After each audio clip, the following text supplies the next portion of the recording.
Now, a man is in the hospital recovering tonight after police shot him at a Brooklyn Park home. The BCA is now investigating.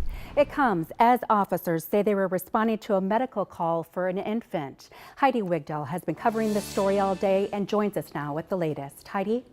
Hi, Carla. Yeah, I spoke to some family members who also live in the house where this all happened and were home at the time of the shooting. The family told me last they heard their brother was in critical condition. Police say he is expected to survive, but the family has a lot of questions.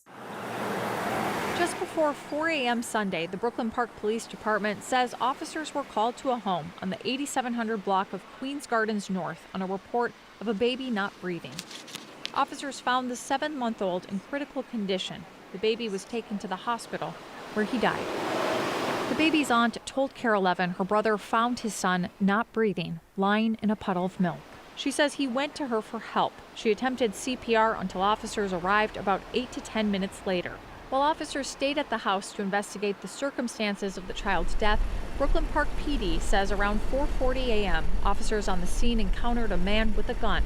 One officer shot the man. He was taken to the hospital, and police say he is expected to survive. A firearm was recovered from the scene, according to Brooklyn Park Police. KARE 11 spoke to family members who live in the house. They did not want to go on camera, but his sister says her brother was distraught about his baby dying and had threatened to harm himself. She says he went upstairs and locked himself in a room.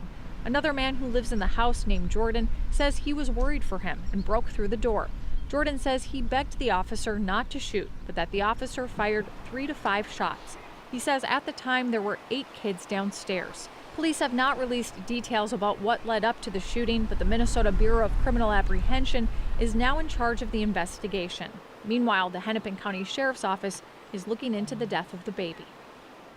We reached out to Brooklyn Park Police as well as the BCA. Both declined doing interviews on this today. The Sheriff's Office told us they have no new information to share at this time. Police say the entire incident was caught on body-worn cameras. The family says they are expected to say more, but are still waiting to see that footage first. Carla.